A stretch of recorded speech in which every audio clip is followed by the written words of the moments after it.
Hello and good evening, everyone. I am Mangesh Deshmukh from the Corporate Communication team, and on behalf of CareEdge, I welcome you to our today's discussion on power sector. Is the recovery enough to instill confidence? We sincerely appreciate your time in joining us for this webinar. We would like to welcome our esteemed guest speakers for today, Mr. Kasturi Soundararajan, Chief Corporate Treasury and Investor Relations, the Tata Power Company Limited, Mr. Lalit Jain, President, MP Limited, Mr. Pranab Kumar Sinha, Executive Director, Projects, Power Finance Corporation. This session will be moderated by Rajashree Murkute, Senior Director at CareEdge Ratings. We will commence this session with a presentation by Agnimitra Kar, Associate Director at CareEdge Ratings. This will be followed by a panel discussion. We will be having a Q&A session with the audience at the end of the discussion. In case of questions, you are requested to key in your panel. Now may I invite Agnimitra to make his presentation.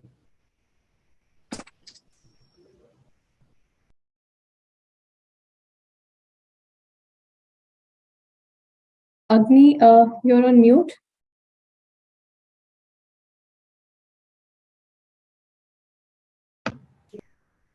Is it the sound is there? Okay. Thank you, Mangesh. We'll present the developments and trends in power sector, thermal power generation and power distribution sector today. A gist of our findings is as mentioned. Firstly, base and peak demand after growing at 9.5% and 6.4% in FY23 is likely to increase by 5.5% and 6% respectively in FY24. While our projected base deficit continues to remain below 0.5%, we may see peak deficit to be in the range of 0.5% to 1% during FY24. Despite reducing share in overall capacity, thermal power generation is projected to account above 68% of total generation till FY25. To meet the strong demand, timely commissioning of the pipeline capacity of 12 gigawatt in next 2 years will be important. The average variable charge of the new plants is estimated to remain above 2.9 rupees per unit, which is high.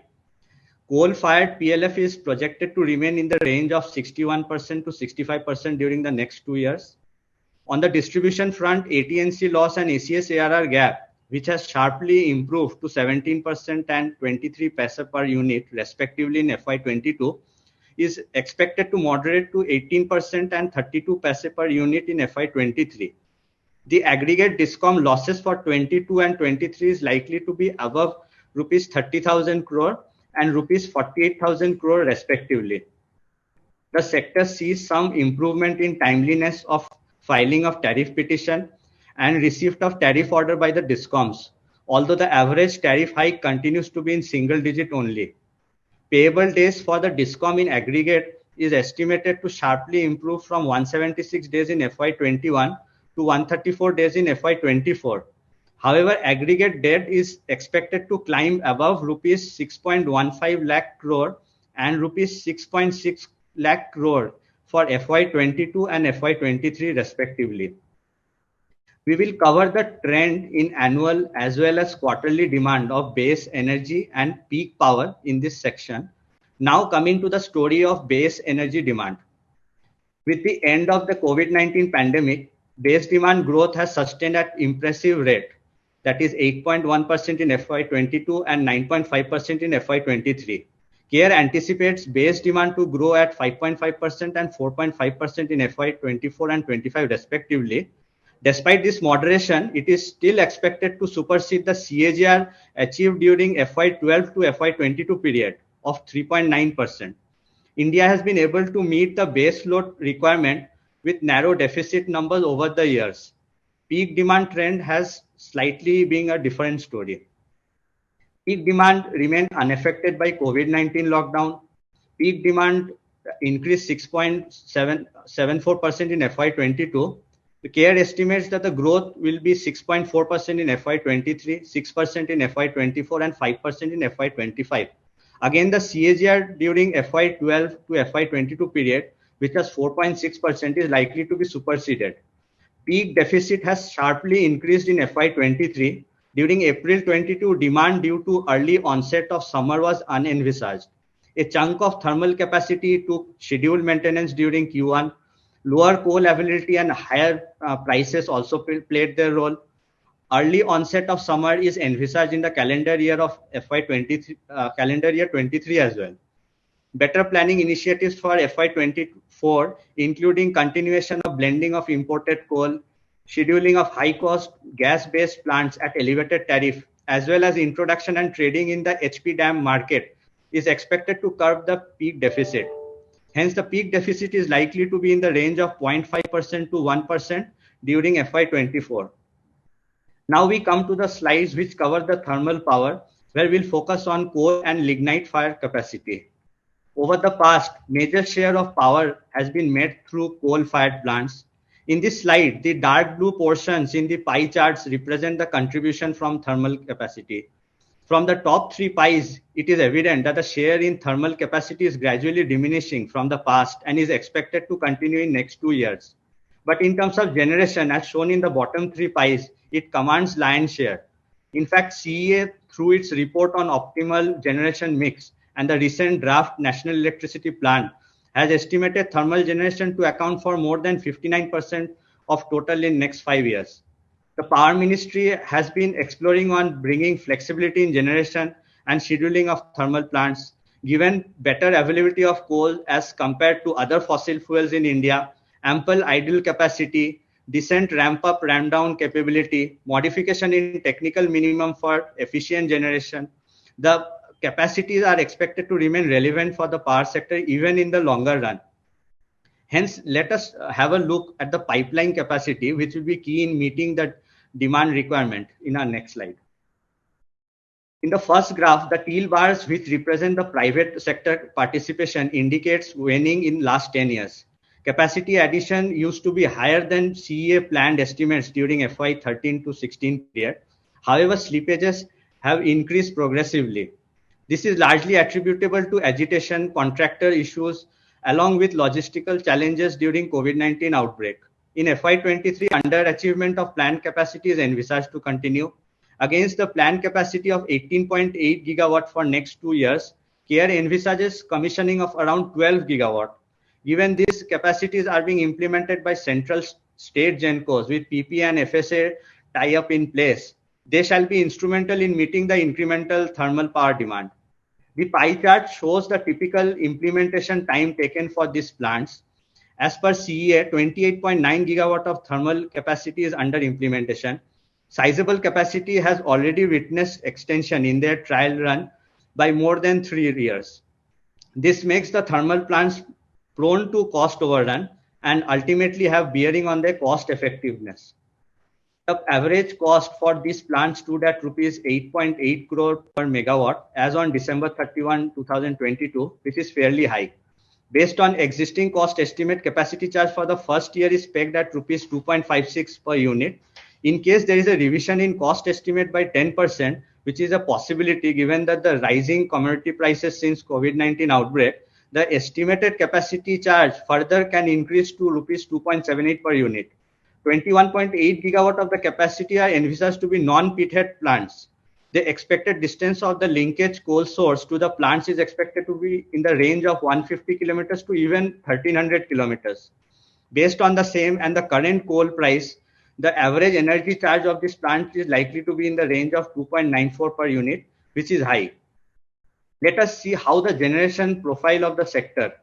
Generation and coal dispatch is to be seen in tandem in this sector, and hence we have presented the respective views in the two sections of the slide. The All India Thermal PLF, which was 58.9% in FY22, is expected to remain higher than the long-term average.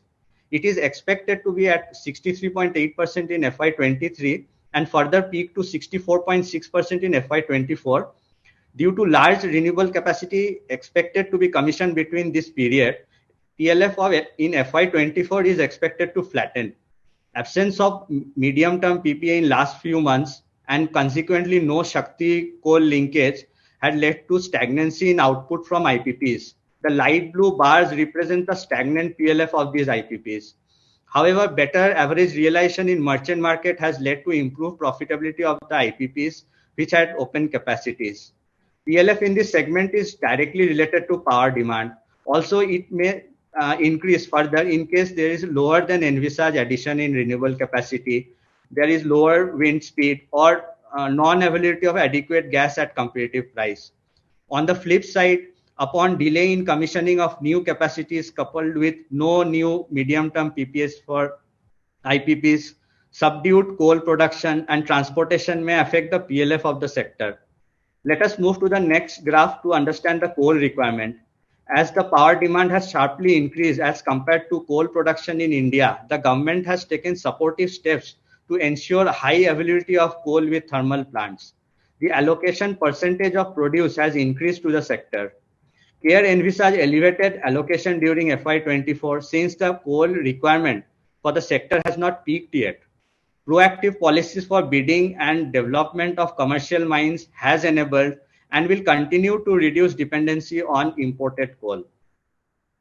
From an annual coal demand for the sector, let us have a little more insight on monthly basis. The first graph clearly evidences that the level of coal inventory which the plants have reduced from the historic high level during COVID-19 lockdown. CARE estimates that the same to be the new normal in the near term given the buoyant power demand. Peak deficit recorded high during April 22, which was discussed earlier in our earlier slide. This pushed up the monthly merchant prices as can be seen from the gray bars in the next graph. While the price continued to be at elevated level for imported and domestic coal, merchant prices gradually settled to a lower value on various initiatives by the ministry to meet the peak demand. Due to higher electrification of households, favorable demographics, erratic production logistic bottlenecks for coal supply, temporary unplanned shutdown during peak season, merchant price and volumes are likely to remain firm. Let us look at the CARE's rated thermal portfolio. CARE rates roughly 70% of the installed thermal capacity in India. Out of total clients, 77% are rated in investment grade category. CARE expects reasonable improvement in the median collection period of its portfolio as a result of liquidation of overdues and liquidity support initiatives of the DISCOM. We will see how the power distribution sector has performed after the lockdown restrictions have been eased.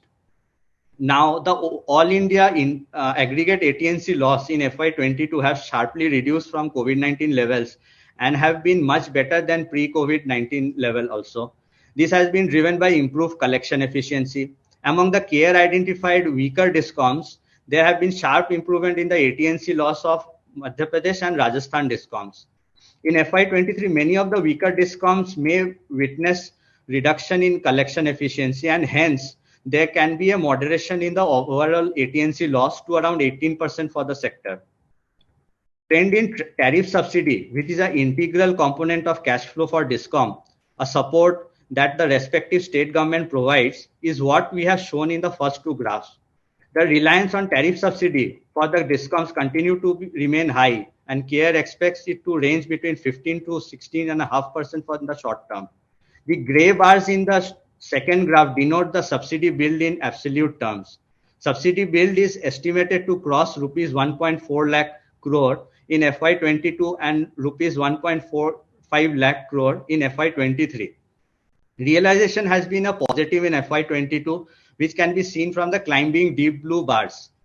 Many of the DISCOMs which have opted for financial assistance under the revamped distribution sector scheme have projected timely realization of tariff subsidy as well as various dues from the government department. In order to comply with the same, the realization trend, which has been shown in the green line, is expected to remain comfortable. Let us see the third graph. Better realization in FY22 has positive impact on ACS ARR gap. However, it is projected to deteriorate to 32 paise per unit in FY23 due to three reasons. Number one, limited tariff hike leading to low ABR. Number two, increase in the power purchase cost due to higher blending of imported coal by thermal plants. And number three, increased rate of interest as well as the level of debt. Recognition of actual cost on timely manner is very important in a cost plus operating regime for the DISCOMs, and hence we come to the next section of regulatory discipline and risk trends in this sector. Regulatory compliance has two parts: timely filing of petition and timely receipt of orders, represented by the first two graphs. We have sampled 10 states whose DISCOMs sell most of the power, roughly 70% of the total to the sector. The teal bars in the graph indicate how many states were prompt in compliance during the last few years. Clearly, there is a gradual improvement. Tariff hike for these DISCOMs have been in low single digit in the past few years, as can be seen from the third chart, with no clear consistency that the tariff hike being above 5% on yearly basis. The last chart highlights the relative ranking in terms of compliance, where the DISCOMs of Maharashtra, Andhra Pradesh, Punjab, and Gujarat have been quite compliant, while those of UP, Rajasthan, and Tamil Nadu have been laggard in this aspect. With respect to payable days, many of the DISCOMs have opted to liquidate the overdues over several monthly equal installments as defined in the Electricity Late Payment Surcharge and Related Matter Rule 2022. Owing to the large past dues, the DISCOMs of Jain, Tamil Nadu, and Karnataka are expected to settle the dues over a longer period. Same is reflected on our first chart. Second chart indicates clear-cut improvement in payable days of the DISCOM during the current year as the result of the same.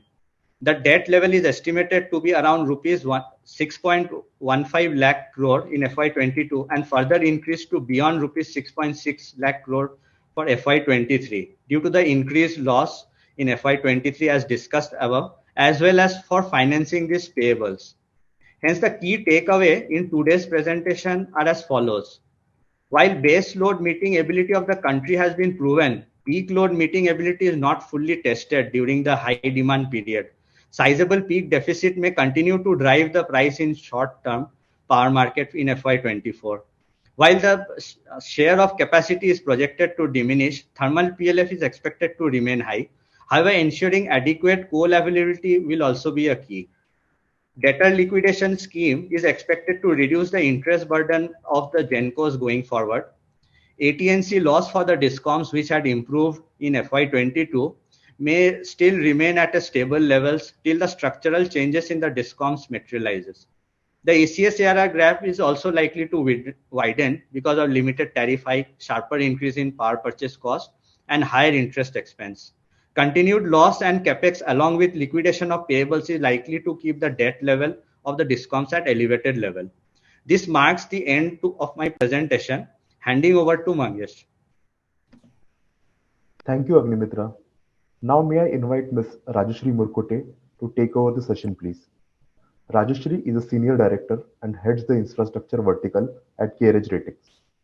She has 20 years of industry experience specializing in corporate credit rating with a focus on infrastructure sector. At CareEdge Ratings, she has led various rating teams across diverse sectors within infrastructure and corporate verticals. Over to you, Rajashree. Thank you, Mangesh, for the quick introduction and Agnimitra for the comprehensive deck presentation. Good evening and a very warm welcome to one and all who joined us for today's webinar on power sector. Is a recovery enough to instill confidence? So we have today with us undoubtedly some of the best minds from the industry to discuss on the subject and place their valuable perspectives before us. I would like to quickly introduce you to our esteemed panelists in alphabetical order. Our first panelist is Mr. Kasturi Soundararajan. Mr. Kasturi is the Chief Treasury and Investor Relations at Tata Power. He's responsible for managing the fundraising activities, handling the investor and other stakeholder relationships for the group. He plays an instrumental role in framing, adoption, and oversight of the foreign currency risk management policies and strategies. And prior to joining Tata Power, he began his career with NTPC Limited and has also worked with various other major private power developers. In a career spanning more than 3 decades, he has significant experience in raising finances for large power projects, both equity as well as debt. Welcome, Mr. Kasturi. Our next panelist is Mr. Lalit Jain. Mr. Jain heads the thermal business of Hindustan Power Projects. He has led its international operations for more than a decade. He's been closely associated with energy sector for more than 26 years, including L&T, El Paso, which is a US energy major, and KIPCO across Asia, Europe, North Africa, and the Americas. Mr. Jain specializes in M&A, valuation, and operations of hydro, solar, wind, and thermal. Welcome, Mr. Jain. Our next esteemed panelist for the day is Mr. Pranab Kumar Sinha. Mr. Sinha is Executive Director at Power Finance Corporation, heading Northern Region, Solar Wind Project Processing Cell and Stressed Asset Unit. He has 34 years of experience in the power sector, of which 29 years are with PFC, and he has wide experience spread across the value chain of power sector, including planning, maintenance, and financing of generation, transmission, and distribution segments. Mr. Sinha is an electrical engineer and holds an MBA finance degree as well. Welcome, Mr. Sinha, and thank you. Well, thank you. Now for a few preliminary remarks on today's theme. Power is indeed amongst the most critical components of infrastructure, crucial for sustained economic growth and welfare of nations. And the fundamental principle of India's power industry has been to provide universal access to affordable power in a sustainable way. Ministry of Power, we all see, has made significant directional efforts over the past few years to turn the country from one with a power shortage to one with a surplus by establishing a single national grid, fortifying the distribution network, and achieving universal household electrification. In the current decade, that is up till 2029, the Indian electricity sector is likely to witness a major transformation, especially with respect to demand growth, energy mix, and market operations. India wants to ensure that everyone has reliable access to sufficient electricity at all times, while also accelerating the clean energy transition by lowering its reliance on fossil fuels. Future investments will definitely benefit from strong demand fundamentals, policy support, and needless to say, increasing government focus on infrastructure. But if we focus on thermal power, there are numerous and interconnected ongoing challenges, be it fuel availability, T&D losses, receivables, or even untied capacity. Sector is also expected to witness FGD capex of around 1 lakh crore rupees in the medium term, wherein the progress in terms of both financial closure and project implementation has been pretty low. So therefore, from infra creation perspective, it becomes imperative for us to understand how are these challenges unfolding and tackled at each level. So, well, because of so many questions and thoughts hovering on the key issues pertaining to this sector and also presented by my colleague Agnimitra, we felt it was appropriate to conduct this webinar and get our industry experts deliberate on these topics. So without much ado, let me turn to our esteemed panelists and hear from them how they think the situation will unfold. My first question is to you, Mr. Kasturi. So as seen in the presentation, in Care Ratings opinion, after a buoyant FY23, the demand forecast for FY24 and 25 both seems to be, pretty much likely to stay above long-term average. What is your take on this? Yeah, thank you, Rajashree, and thanks, Care, for having me on the panel. And I think it was a very detailed and a fact-filled presentation. And you are absolutely right that the demand is was robust for the last couple of years, and now definitely it is looking up. And I think we also have seen that happening in the capacities which we have. And I think we really believe that that is absolutely true, that the demand is growing. There may be obviously a lot of reasons for that, including the fact that there is a revival in the economy, and therefore that itself is maybe pulling the demand. But also, obviously, the climate and the impact of that is something which we are seeing. And therefore, I mean, in fact, even in the the winter, which usually doesn't see such a high peak demand, this time the demand had significantly gone up. So I think we also agree that the demand looks to be very robust and growing. And therefore, I think the sort of, the conclusion which comes from the presentation that particularly the capacities on the thermal side will see some of these utilization levels probably sort of going up, and therefore will see probably a long-term average PLF being achieved in those. Yes, sir. Totally agree. In fact, what you're exactly saying is the strong power demand, if we see, it is definitely indicating there is genuine momentum into the economic activity. And add to this, if global warming and other climatic factors, they continue to persist, then definitely they will also contribute to excessively high temperatures and pushing the demand score well. So, yeah, thanks for that input. Mr. Sinha, I would like to come to you next. in terms of, all these years, there has been a dearth in the long-term offtake agreements for thermal projects. But in the present landscape of improved demand that we've seen, and there aren't any commensurate increase in the capacity additions. So do you think the interest of the discoms for medium to long-term PPAs will kind of revive now, say about 5 to 10 year kind of categories? Yeah, the medium, presently we are working on medium-term PPAs only. You see, it depends upon the market condition. What we are looking at the present market since last year, post-COVID era, you see that tariff in the exchange has gone up. It's a variable. Sometimes it has gone up to 15 rupees. The government had to cap it at 12 rupees. Presently also, it is around 8 to 9 rupees in the market. So, looking at the market condition, what we see that a medium-term PPA is something that is where even the generators get attracted and even the procurers are getting attracted to. If I go for a long-term PPA of 15, 20 years, the generator won't be attracted to sell the power because they see that I may get fetch a better tariff at a later date. So to keep both a balance between both the generator and the discoms, the procurers, we have to go initially for the in the present market scenario. What I feel that we are going for medium term PPA only. That is the call of the day. That is what I feel. Understood, sir. So basically, in terms of keeping in line with the market conditions. Yeah. This is an evolving situation where you see, it's very imperative to balance out all the players and the stakeholders, which is why the medium-term PPAs would definitely thrive in the near term. Great, sir. Yeah. Sir, connecting question to you, Mr. Jain, on this. So demand seems to be pretty much there. Offtake agreements, we are saying, more or less would be akin towards the medium term. So when we look at the merchant rates, we've seen there has been a recent spurt in the merchant rates as well, primarily because of strong base demand. Do you think, in the medium term, this is going to be sustainable, or do you expect some kind of a volatility here? Thanks, Rajashree. I think let me answer this question in two parts. Let's see what happened in last 18 months or so.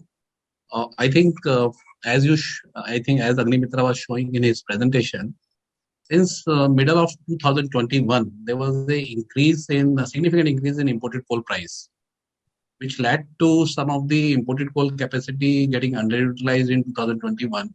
Putting pressure on domestic coal-based power plants, and that's why we saw high merchant energy prices in October 21. Then it was followed by winters, so prices fell down. But since Feb, again the impact of high imported coal prices was felt on merchant energy.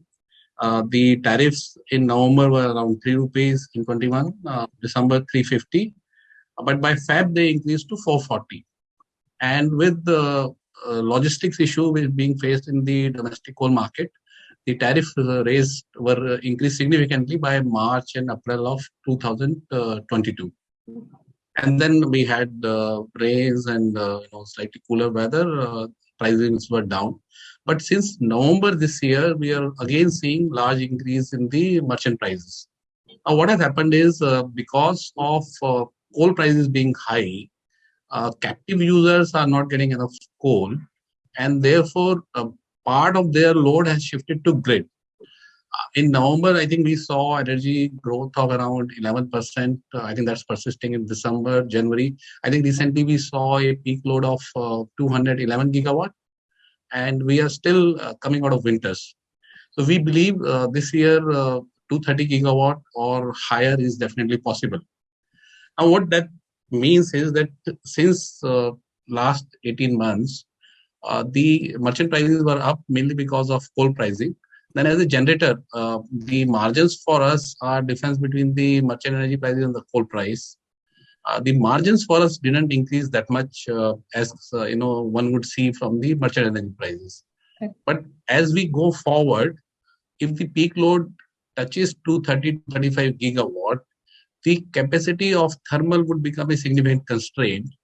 And we believe that instead of us only passing the coal price increase, we would be actually able to get better realization for our capacity.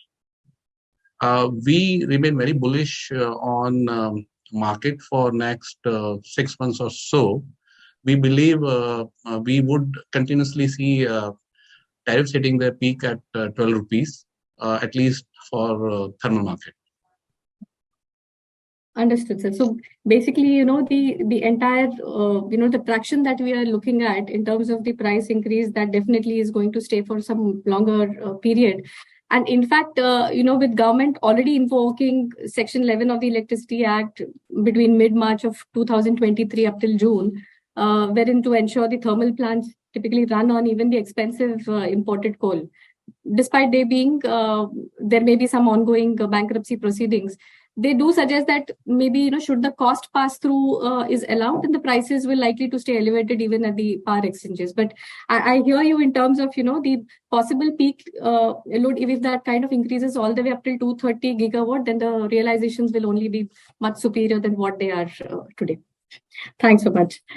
Mr. Sinha, I would like to come to you next in terms of, from the DISCOM and, the current scheme of things. PFC and REC have been largely supporting the state distribution utilities since a long time through various liquidity infusion schemes, including the latest one, which is the AMI scheme. So in your view, how sustainable is it for the distribution companies to ensure timeliness in current payables, especially given their, weak financial position? Yeah.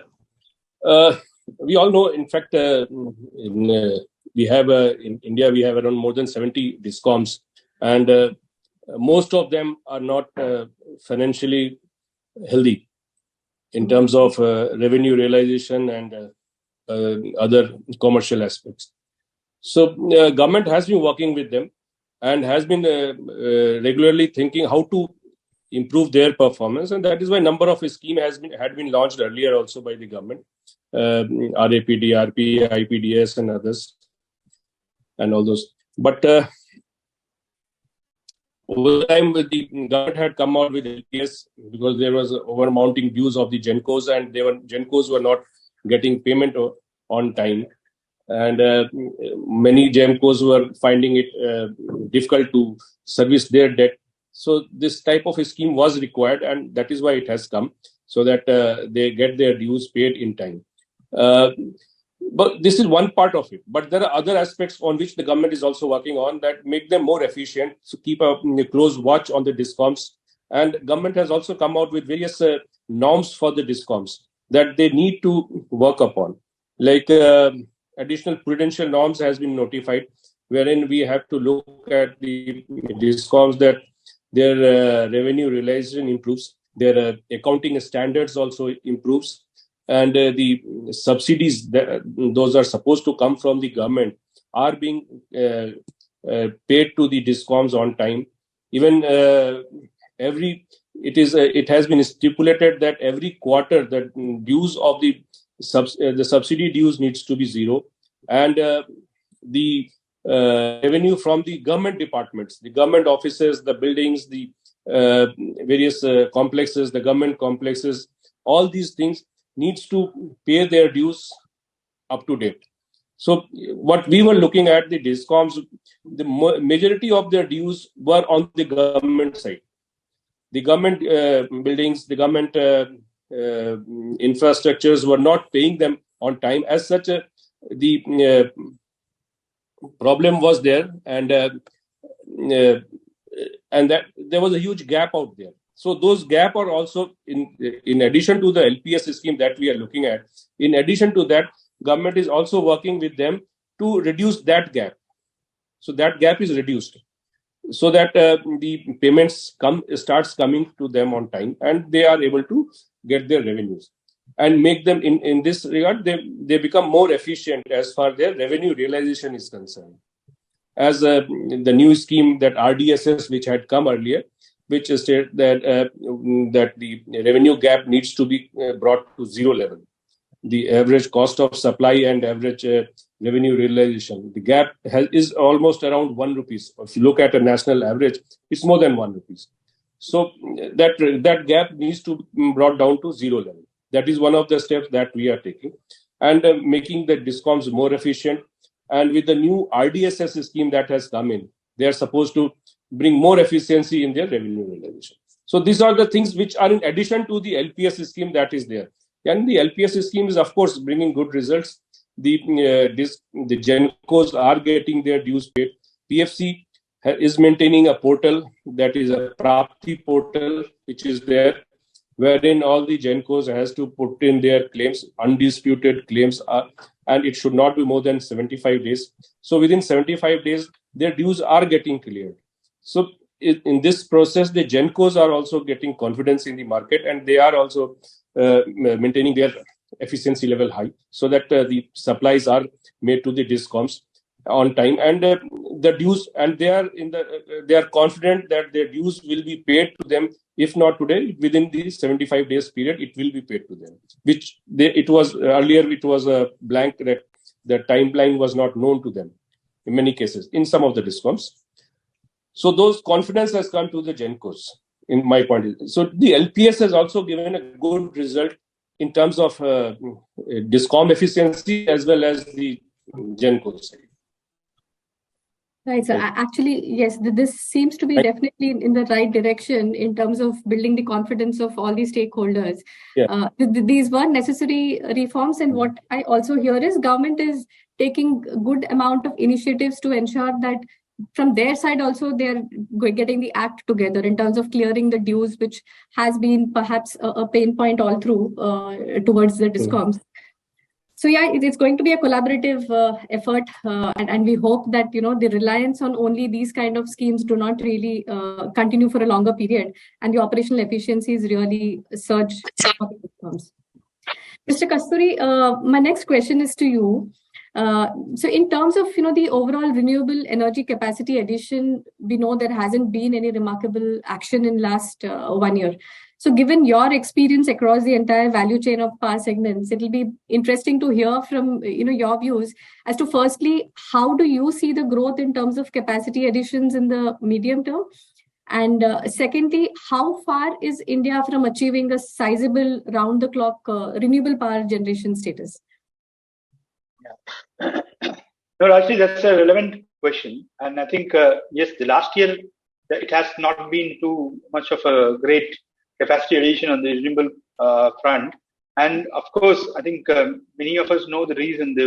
One of the reasons definitely was the fact that, there was a supply chain disruption, and also the fact that the prices of the modules had significantly gone up because of that supply chain kind of getting disrupted. And because of which then the projects which were already sort of awarded could not actually get really implemented, and that whole the delay was happening. But I think there is, of course, still it's not completely that those issues have got resolved, but we have seen the module prices somewhat getting moderated, and therefore we do believe that many of the projects which were delayed will probably come back on stream. Therefore, we believe that the next year will definitely see a significant amount of traction on the capacity addition. But on the question of the long term, the capacity addition and where are we in terms of the target, and particularly, as you mentioned about the round the clock, kind of capacity. Obviously, we are still not completely there because of the fact that obviously, still the technology, either for the battery or, of course, the cost for the pump storage. And these are things still are not, at the levels which are comfortable to the procurers and the discoms. And therefore, unless and until they become comfortable with those kinds of pricing, it's difficult for such a large capacity to be on a round-the-clock basis. But however, having said that, of course, today the requirement from the discoms and the procurers are that they would want the round-the-clock power, and therefore, what we as obviously generators in the renewable space tend to do is obviously bundle this power with different kinds of capacities, whether it is bundling with the wind, sometimes bundling with thermal also. And of course, therefore, till the time the viability of the battery or of the other alternative storage systems really become more viable, I think we'll tend to probably see the RTC happening more in a bundled form, but not maybe the kind of capacity one is looking at. And that cannot, we believe, happen unless and until the viability improves from the levels which we are in at this point in time. Right. So in fact, this time the union budget also played a key role in terms of announcing certain, announcements towards the encouraging the pump storage solutions and also the battery storage solutions. And definitely that would remain pretty much crucial till the time we reach that stage. But till that time, what I hear from you is FY24 should be relatively more encouraging in terms of seeing new capacity additions on the renewable space. We shall be taking the questions from the audience in a short while. So I'll request the participants to key in their questions in the panel. And while the questions come in, I have a few more to our esteemed panelists here. Let me move now to the fuel linkages and coal availability aspect. So Mr. Jain, my question is to you. If we see the Ministry of Coal and Ministry of Rail both, they have these challenging tasks laid out in front of them in ensuring adequate coal supplies at power station during peak season. So in your opinion, what is the level of the overall preparedness, and do you think the measures are enough taken till now in this direction? I think coal logistics has been a challenge. It was a big challenge last year. It continues to be a challenge this year as well. Fortunately, right now, coal plants, coal-based thermal power plants have better stocks as compared to last year. But as we all know, rail is the cheapest mode of bringing coal to any thermal power plant. There seems to be still a lot of issues around rake availability. And therefore, we as a generator have to bring significant quantum of coal through road come rail or direct road modes. That, of course, increases the cost of coal for us. I think in short term, I don't see any fix for this. Last year, Ministry of Coal, Ministry of Railway acted together and they diverted most of the rakes to power sector. I'm not sure if anything more can be done. And this year, we will have a much higher coal requirement because of higher peak demand and higher energy demand. And I think government needs to work on debottlenecking of railway system, getting more rakes. But I think as for this year, we will still be relying on a lot of road transportation for coal. And that's not good for end customer. Understood, sir. So primarily, I think a lot still needs to be done while we are almost facing a peak season and a peak demand in some time. The situation is something that the government needs to look in more closely. Mr. Sinha, I have one question to you, which is largely with regards to the existing stressed thermal assets that we already have in the sector. So, do you see that there will be any kind of traction in transformation of these stressed thermal assets, or do you see any revival in interest from the bankers or from the investors, some kind of an M&A activity happening here? Any opportunities for NTPC, in all likelihood for funding such assets?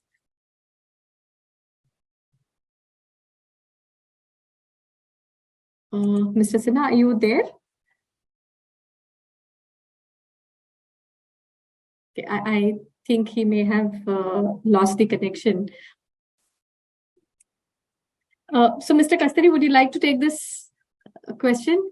So, I was more keen to kind of understand, in terms of any traction that we are possibly looking at and staring at in terms of these transformation of the stressed thermal assets. Demand is pretty much there.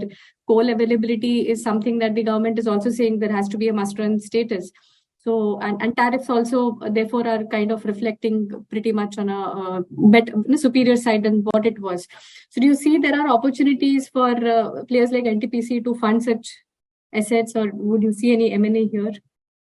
No, definitely. I think very clearly the current situation in terms of the demand, supply, and the obviously the price at which the tariff at which the power can be sold gives definitely an opportunity for players who are possibly looking at those kind of M&A. And I will certainly think that there will be more, obviously, people who would want to do that. NTPC may itself definitely want to look at that.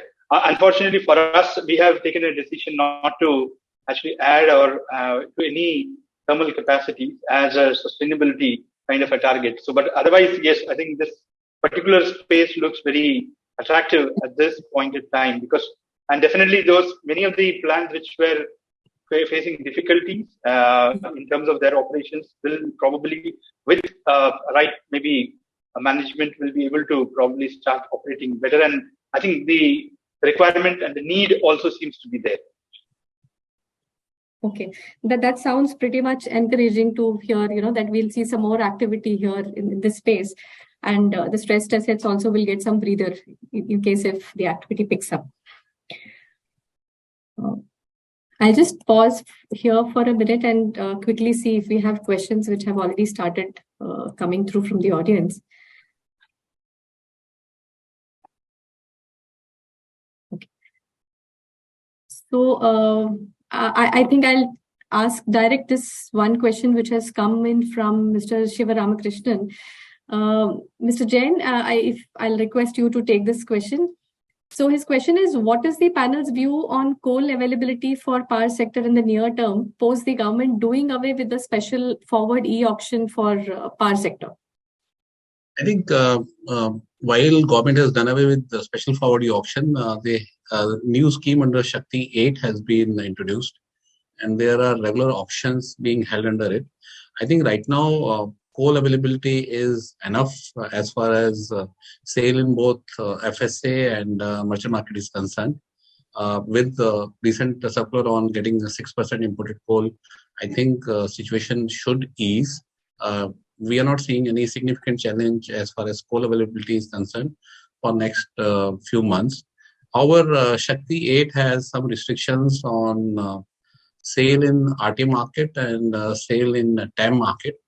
Those must be sorted out because right now there is no source available for selling energy in RTM or bilateral market. One has to buy market coal, which is very expensive.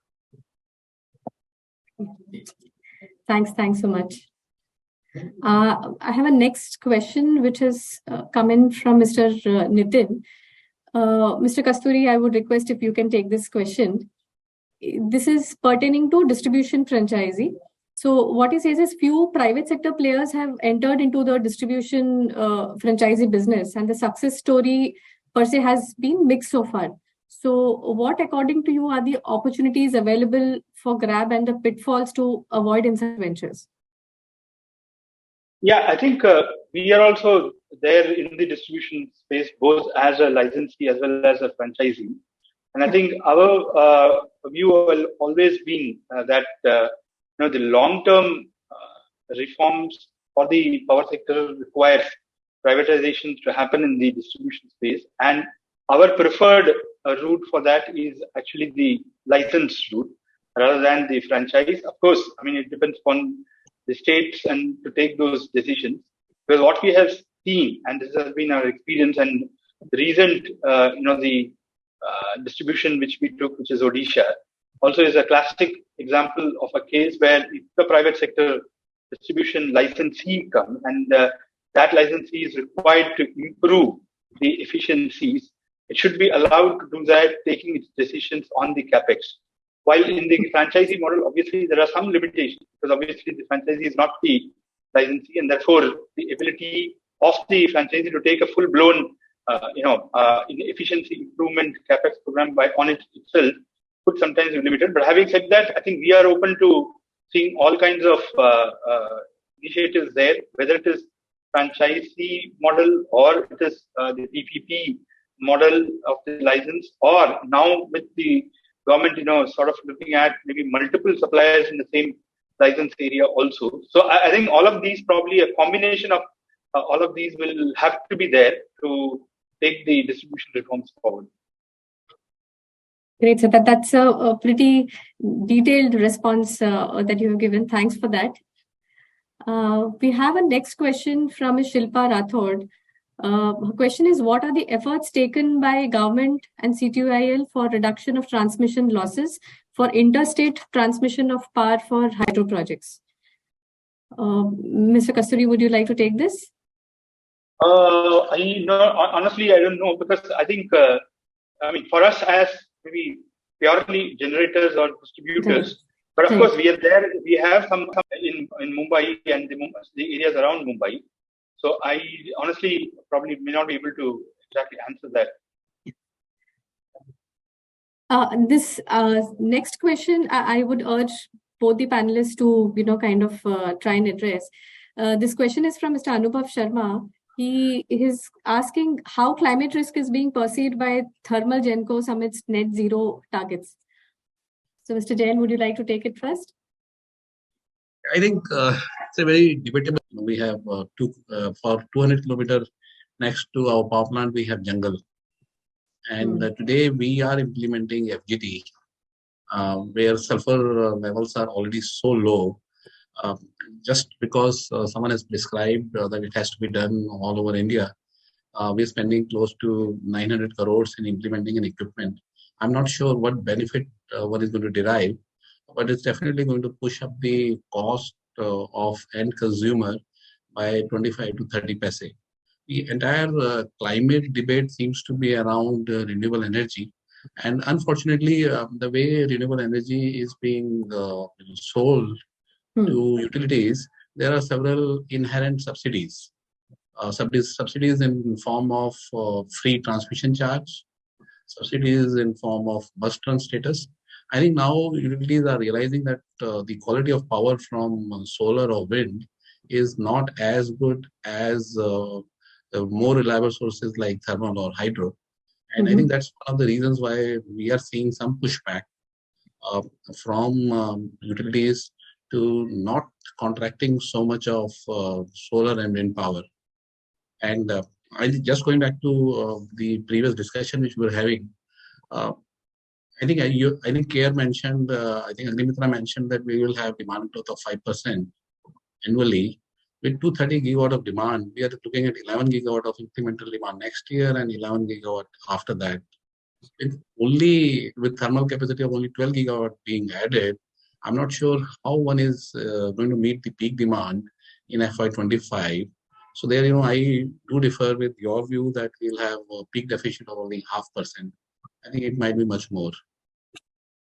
Yeah, so in 25, I think it's about beyond 5 is what our estimate is. Close to about 1% is what has been also, kind of shared. I think we will see much higher. We have to see how things would emerge. I think we have to see climate change and its impact in the right perspective.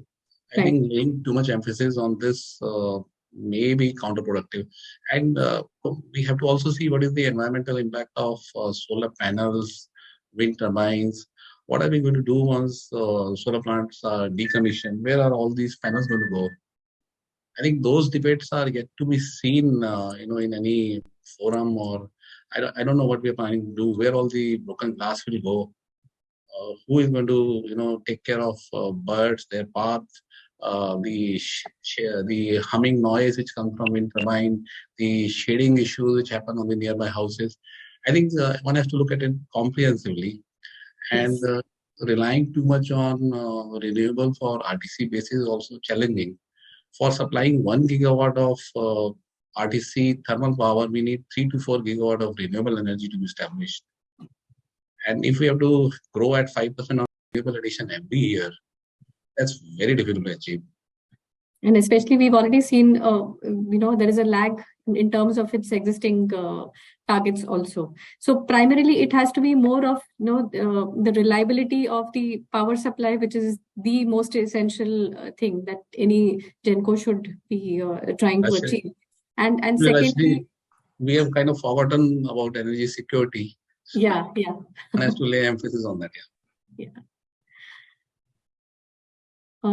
We have a next question. Okay. This is by Mr. R. Sriram. He is asking what are the opportunities for power exchanges and implementation of MEBD? Mr. Jain or Mr. Kasturi? Mr. Kasturi, would you try to take this? No, I think Mr. Jain probably can help. be a better person to answer to. Yeah. Actually, can you answer what is the opportunity for implementing NE? Opportunity for power exchanges and implementation of MBED. Oh, MBED. Yeah. Right. I think that opportunity exists. I think there are several countries which trade even PPA power based on exchanges. That we always done. I think that's going to bring much more efficiency in the power generations and better utilization of capacity. I don't know why we should have merit order only on a state. I think a national merit order is much better. And if all the power is getting traded on the exchange, then as a generator, even if we have a PPA, our interests are fully secured. And being an efficient generator, we would get better dispatch, and that is going to have a better impact on the environment also. Generators who are efficient will get dispatch. Generators who are inefficient, therefore impacting climate in an adverse way, would not get dispatch. Mr. Kasturi, this can be, a question that you will try to look at. This says that, there are numerous problems which the distribution sector is facing currently, and however, you will agree that there may be 3 to 4 top priority problems which the weaker discoms can address, so that it leads to a significant improvement. So in your opinion, what are the basic low-hanging fruits which they can look at and quickly kind of witness some turnaround, gain efficiency?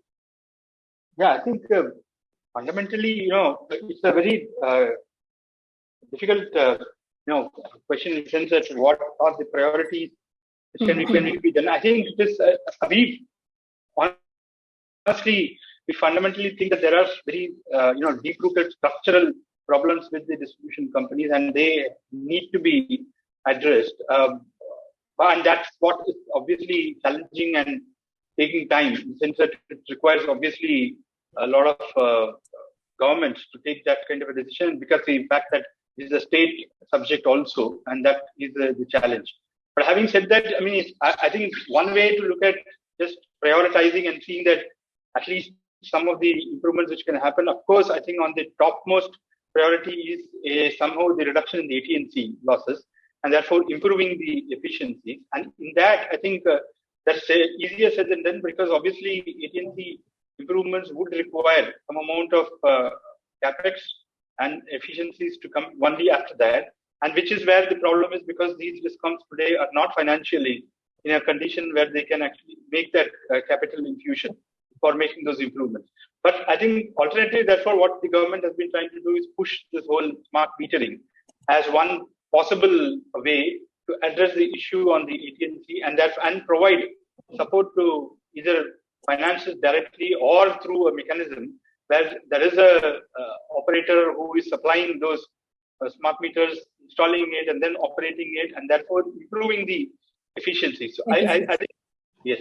So I think AT&C improvements definitely is one thing to address. The second one, not easy, but definitely should be, I think another topmost priority is obviously the tariff optimization or rationalization, hike, whatever you say, because ultimately in your presentation also you're definitely seeing the difference between the cost and the revenues, the tariff coming down, but then still there is a gap, and that gap needs to be addressed. And therefore, some way, definitely, and government has been trying to do whatever it can do in terms of ensuring that the tariff revisions happen on time and are reflective of the increases in the cost.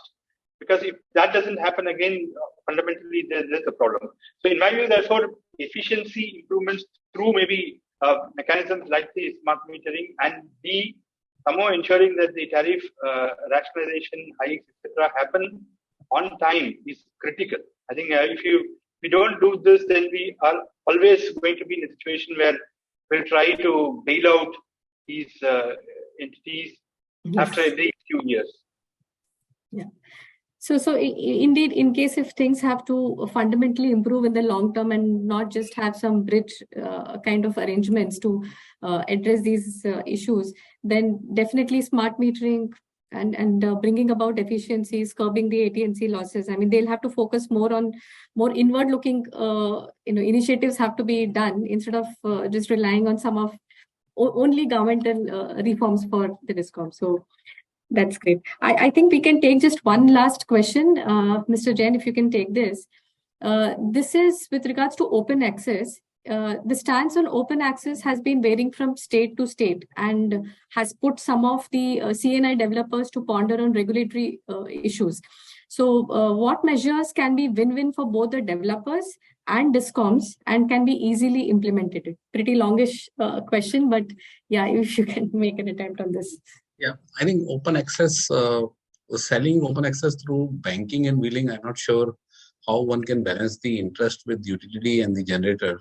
I think if you look at from utility perspective, they buy energy from renewable when sun is shining, wind is blowing, and they have to deliver energy when neither sun is available nor wind is available. And what happens is that they end up buying when the energy prices are down in the day, and one wants to draw when energy prices are high. I think this is not a zero-sum game, and this game is bound to end someday. And the CNI customers are the best customers that DISCOM has. I think I do see that these challenges will continue because DISCOMs have to also survive. First they get a bad deal out of a banking billing arrangement, then the best customers go away. I don't see this as a sustainable model going forward. One would have to, not get indirect subsidy from utilities. One would have to, deliver RTC power without banking billing arrangement. And that's when open access should become easily available. Very well answered, sir. So that I think, brings us to the end of the question answer session from the audience as well. Thank you once again, Mr. Kasturi, Mr. Jain, and Mr. Sinha, for your insightful views and patiently answering all the audience queries that were posed. Some we had to actually kind of miss them out as well because of paucity of time. And especially when we have a panel like you, obviously the questions keep pouring in. Thanks to my colleagues, Sudhir Kumar and Agnimitra Kar, for putting up Care Ratings perspective through the slides. I shall now hand over the session to Mangesh for his closing remarks. Thank you so much, sir. Thank you. Thank you again to all our guest speakers for their insightful views. It was a privilege to host you. And thank you to all the participants for taking the time out and being a part of the CareEdge webinar. For any further queries, feedback or suggestions, please write to us at corp.com@careedge.in. Goodbye for now. I request the tech team to log off.